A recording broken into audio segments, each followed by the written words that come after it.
Harrison Salisbury and I have been talking about the war and the reporting of war and the responsibilities of the war correspondent.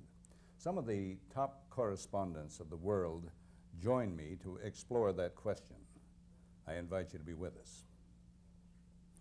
Harrison, when you and I met briefly in New Guinea in 1944, when you came from India to Australia to New Guinea, we were reporting what might be described as a popular war. Popular in the sense that it had clear blacks and whites, no halftones. We knew who the enemy was, and he was a bad guy. There was no doubt about it. But it's never been the same since, has it? No, it really hasn't, although I think the situation was much the same in Korea. I don't think there was much doubt about the enemy there. Where it began to go off track was in Vietnam. Well, Vietnam has been described as the longest war, I believe. But in truth, there's been a longer war. That's the Cold War. And of course. You've been the expert, perhaps more than any other reporter, in reporting that war. How different is that from reporting the hot war? What are the responsibilities of the correspondent? Well, I think, quite honestly, it's harder to report a Cold War than a hot war. In a hot war, as you well know, you're at the front. You see the action. You're with the fighting men. There may be tragedies, there may be great triumphs, there's lots of human pathos and all the rest of it. In the Cold War, the action is going on behind the scenes.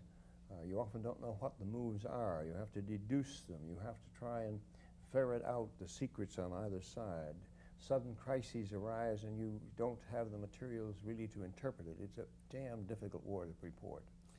You're sensing political movements. And I suppose you're also interested in relative military strength, aren't you? You're very much interested in the relative military strength. This is sometimes difficult to get at, but it hasn't been very difficult in recent years because so much is known on either side. It's very difficult these days to conceal military strength, airplanes, rockets, missiles, all the rest of it. The sensors will sight them out, the satellites will find them. But what you don't know are those moves that are made behind the scenes in the Kremlin, for example. Which way are they going to move? Are they going to go for broke on this one, or is the past going to be a reliable guide to the future and they're going to play it conservatively? I think it requires really a long knowledge of watching. It's a little bit like poker. A fellow who's played poker all his life is apt to be a good deal better at it than the fellow who just comes in with a new deck and a feeling that he can win all the time. I think you have to watch the sides and learn the moves and learn the signals. How long were you in Moscow? I went to Moscow first, not long before we first met. This was in 1944. Spent about 7 or 8 months there. Then I came back to Moscow again in '49, and I stayed right through past the death of Stalin into the early years of Khrushchev. And I've been going back there for periods of time up to 6 months ever since then, except lately. I'm so unpopular there that I don't get in very often anymore. You mean they won't okay your visa? They won't give me a visa. I see. Well, that is disappointing, but probably a compliment of a kind. Not surprising. The sensing of situations in a Cold War does demand a global perspective, does it not? Oh, yes, absolutely. Do you, when you were in Moscow, or did you when you were in Moscow, did you have a good input as a reporter there, or did you feel isolated from the rest of the world? Badly isolated. And this was particularly true in the Cold War period because, in the first place, it was hard to get communications in from the outside. I was dependent on newspapers coming in. It might take the New York Times 2 months to come in, the big edition, and even the international papers from Paris would take up to 2 or 3 weeks. You'd listen to the broadcasts, of course, but they're truncated. In those days, you had to listen to a rather primitive kind of VOA. BBC was always good if you could hear them, but there was lots of interference. You could depend not at all on the Russians. They had no news in their papers, and you had no access to them anyway. The embassy was very ill-informed. I used to spend as much time trying to find out what was happening in the outside world as I did trying to find out what was going on in Moscow. You know, I recall when I was working abroad and running bureaus that it was popular to say that a correspondent could be too long in one place. He began to take on the coloration of the environment. He began to get the point of view of the country that he was in. That ever happened to you in Russia? No, it didn't happen to me in Russia. I have seen it happen in Russia, and I've seen it happen in other places. I've seen it happen in Italy. I've seen it happen in Paris, even in England. You do stay so long that you begin to be English rather than American, or Italian rather than American, or Russian rather than American. It's possible to happen. Good idea to move a man or a woman around when they're taking a bureau abroad. I think so. I think that sometimes I think that we move them around a little bit too much now because of the ease of transportation. The networks, for example, don't really maintain too many base correspondents. They're pooled in London or in New York, and zip the next, in 6 hours you can get almost any place in the world. And that probably isn't as good as it should be. But even the big newspapers tend to move their men within 2 or 3 years, which may be good and it may be bad. Sometimes you have a difficult country. I think of Italy, again, just as an example, because you don't think of that as being so difficult, but the politics of Italy are incredibly complex. The politics of the Vatican are very complex, and we don't have men who stay there really long enough to sort of get under the skin of what's going on there. I was talking with General Seidel earlier, who was Public Information Officer, you remember, for General Westmoreland, and he was observing that it's the responsibility of the networks and the wire services and the big newspapers to send better qualified correspondents abroad. He felt there should be less on-the-job training. They should be mature and well-educated and knowledgeable. That's a large order, isn't it? It is a large order, and I think of Vietnam in that context, because while I believe that the early correspondents in Vietnam, and these are the ones that we don't think of now, the ones who went in at the end of World War II and stayed there through Dien Bien Phu, they were small in number. Almost all of them had French language. Many of them had served in the Far East a long time. They knew the overall situation, the history, and the psychology of these people. And I think they did a beautiful job if you go back and read their dispatches. The next batch of correspondents were young. They were sort of like we were when we went into the war. We were gung-ho for a war, and that's all right, I think, covering a war. But you don't get much nuance in that. You may be okay at the front, but it takes a time before you learn the nuances of war. But you don't know much about the battleground in which you're fighting. And I think if there was a great, great weakness in our overall American newspaper coverage of the Vietnam War, it was that the men out there, and it was not just the reporters, but many people they didn't even know what country they were in for all practical purposes.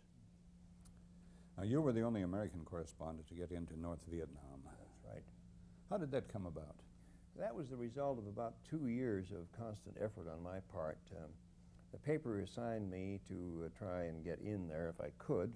And they did that because I'd had great success in getting into a number of closed communist countries. I'd made that sort of a specialty of mine. I'd gotten into all the European communist countries when many of them were closed off. I even got into Albania.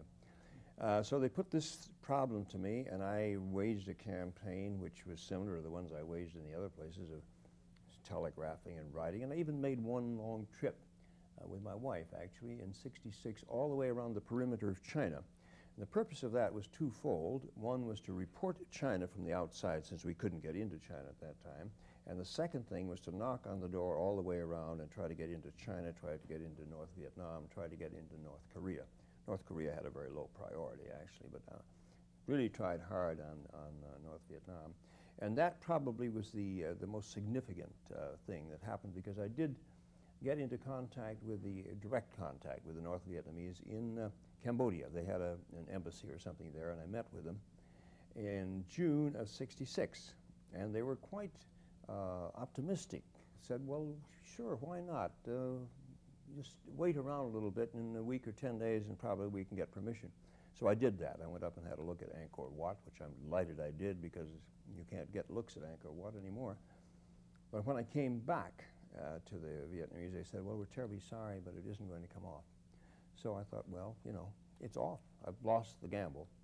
But when I came back to the United States that autumn, I renewed my efforts, as I always did, sent new letters, new telegrams, and things of that kind. And out of the blue, in December of '66, a cable arrived in our Paris office saying that there was a visa there for me.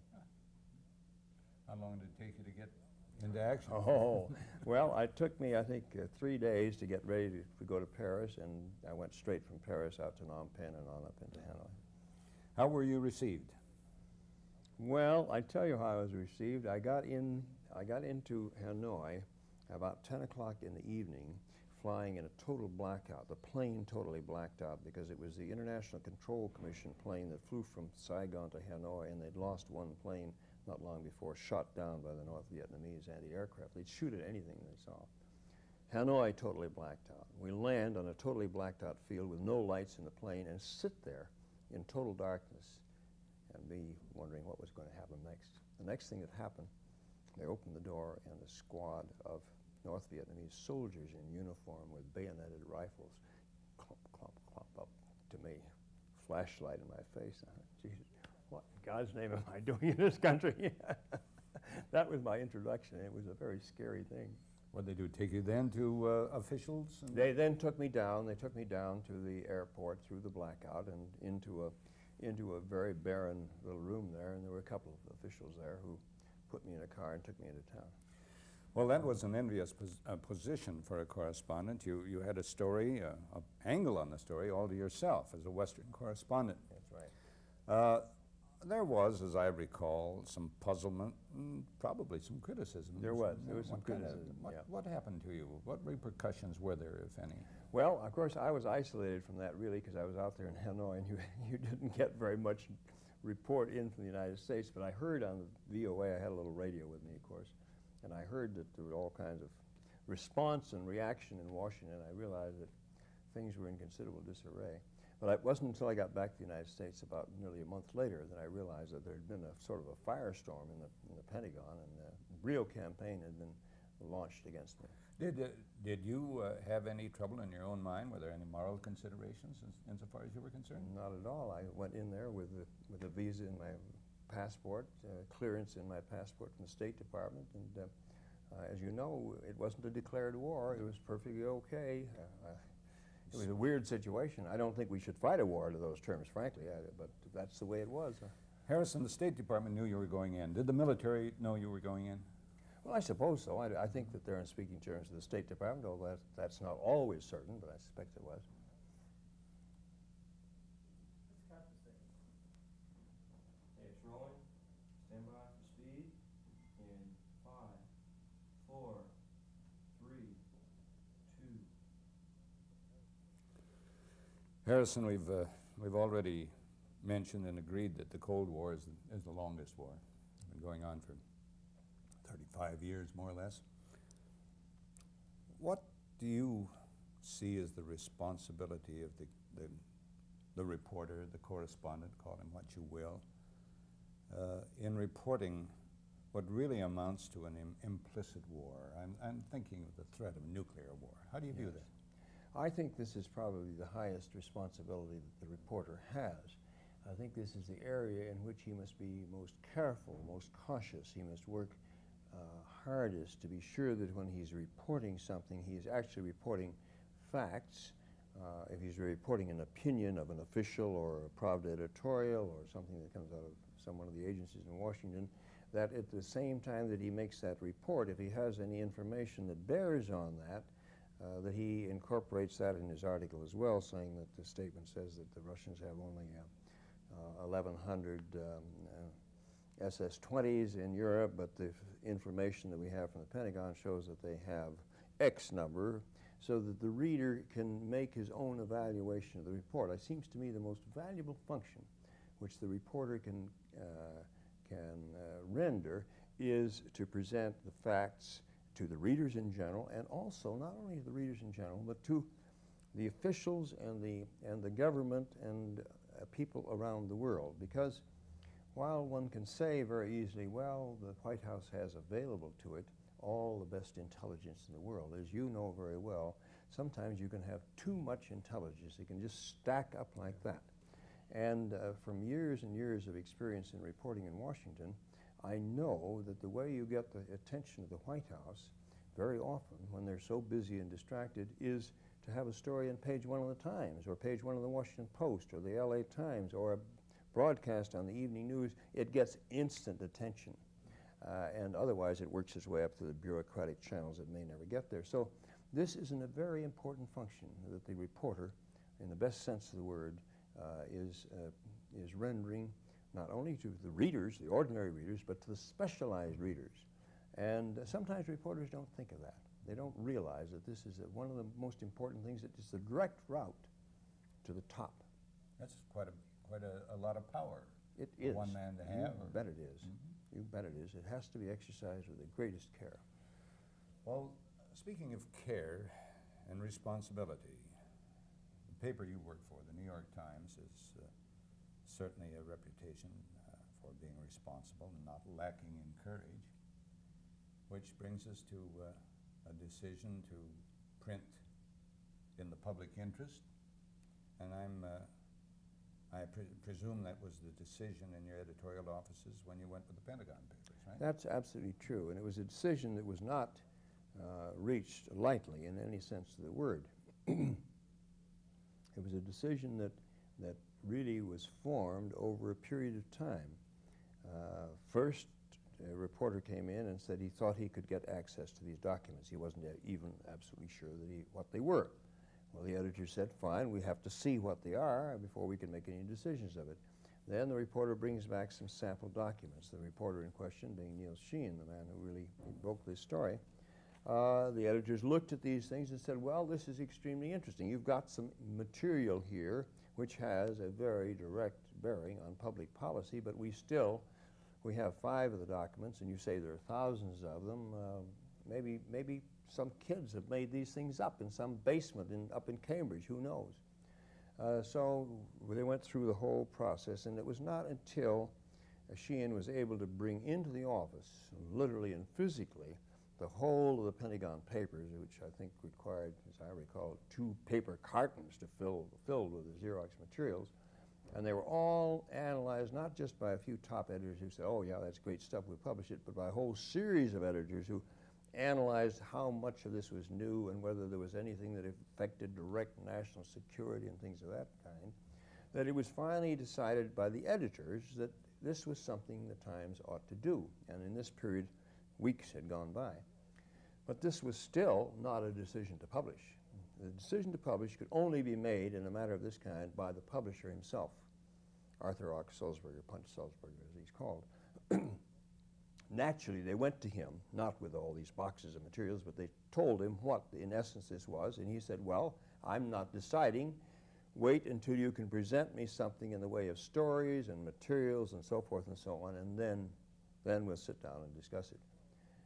That was followed then by a series of conferences by the top editors, the publishers, and the legal counsel of the Times, because after all, this involved legal questions. Was it legal for the Times to do it? Were we going to get sued by the government? Would we be arrested if we did it? And so forth and so on. And in any event, possibly it was so important that you ought to go through that risk. But anyway, we have to know. This process went right on until literally 2 days before those papers were finally published.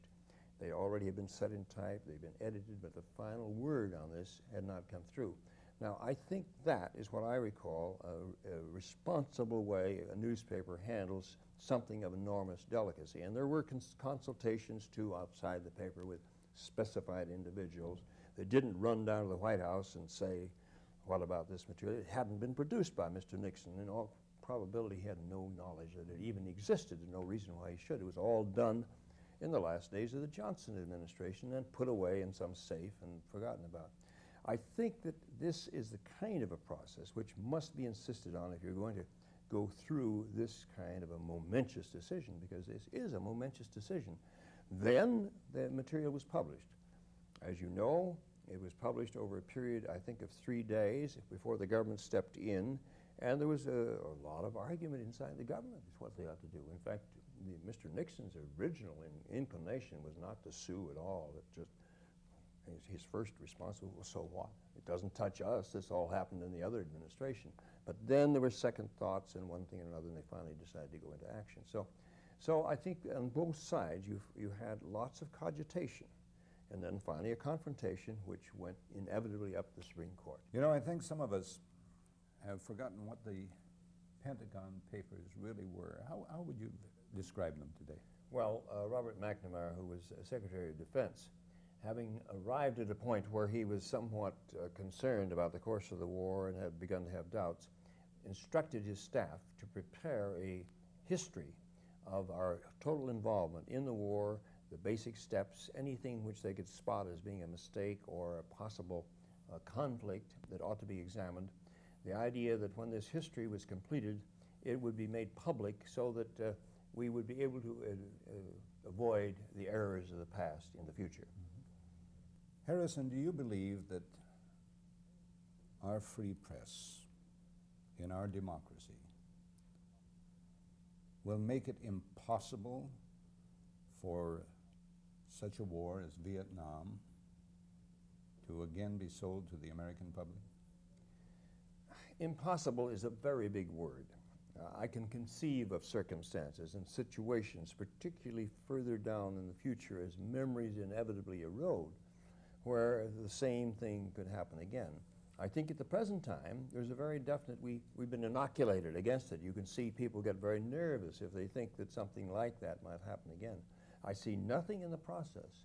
Some of the TV commentators and some of the executives and some of the men who covered the Vietnam War have a vision of what they call an open war, that any war in the future will be an open war. By this they mean that the television cameras will be right out on the battlefield covering things the way they did in Vietnam. There will be no censorship except what you call a troop unit and number and deployment censorship, and that if the government attempts to restrict it in any way, that the people in Congress and the broadcasting companies will rise up and make this impossible. I can't say that I really believe that. I think that the circumstance could repeat itself, and only history will determine. The more we know about what happened in the Vietnam War and how the decisions were made and what really went on out there, then I think the more aware we can be. But the mistakes don't originate even with presidents, generals, TV commentators. They come out of our whole body politic. If you want to find one reason why we got into Vietnam, I'd say it was ignorance. We didn't know where Vietnam was on the map. We got in there up to our hips before we realized what we were doing, and we never did figure out what started the whole conflict out there. Were we ever clear on what our objective was? I don't think we were. I think different people had different objectives. The military, win the war. I mean, that's what the military is there for, win a war. The politicians, sometimes they wanted to win the war, sometimes they wanted not to lose the peace. It was very hard to understand.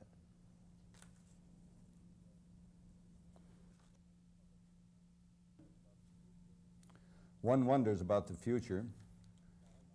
In this world of satellites, instant communication, you might say a world that's only microseconds apart, how would it be possible for military and governmental authorities in the future to maintain a censorship? It's a very difficult technical question. I think it could be done, but it might be extraordinarily difficult to do it because the report's in New York before anybody can stop it. You can only do it with the threat of prison or execution. I would think to people, the equipment will be there. It would be only the threat against illegal use that would keep you from doing it, right? That's right. And of course, military commanders do have a lot of power to punish, as we well know. But right. Well, let's look back at the wars that you and I have covered and those we've read about. World War I, would it have gone any longer if there'd been would it have been a shorter war with more correspondence? I think if there had been direct, honest, uncensored reports from that front, it wouldn't have gone more than a year and a half. I mean, once you got into that savage butchery of million men in the Somme and Ypres and all that sort of thing, I don't think the world could have stood it. World War II was pretty well reported. It was a long war. It was a long war, but it was a war that was fought on successive fronts. And I don't believe it could have been shortened in any way by any difference in the reporting of the communication. Vietnam was the longest war, I guess, in a sense. It was, I think. And it was almost over-communicated, wasn't it? It was, yes.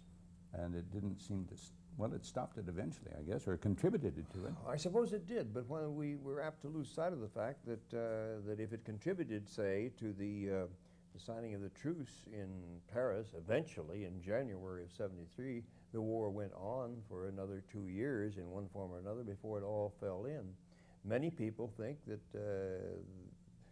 The major effect of the reporting occurred at the time of Tet and thereafter, which contributed to Johnson's decision to bring the war to an end. But the war didn't end in '68. It went on and on and on.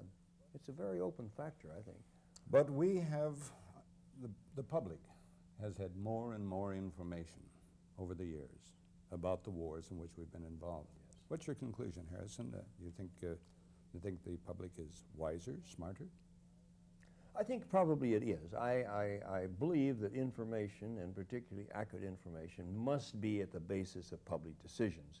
Certainly if you don't have it, they're going to be ignorant decisions. So I would suppose that the public is better informed now, the decisions should be better, and indeed the decisions from the government should be better. But there's no guaranteeing it. Harrison, I suppose you'd agree with me that we've raised more questions than we've provided answers. No doubt about that. Well, perhaps that's the nature of our profession. War, as all of us who have witnessed and reported it know, is a savage and a senseless activity and should have no part among civilized men. And yet it persists in human affairs. If it is our role to bring the war, to your living room, and then you must decide whether to turn off your set or to turn off part of yourselves. Cleet Roberts here, I thank you. I bid you good night.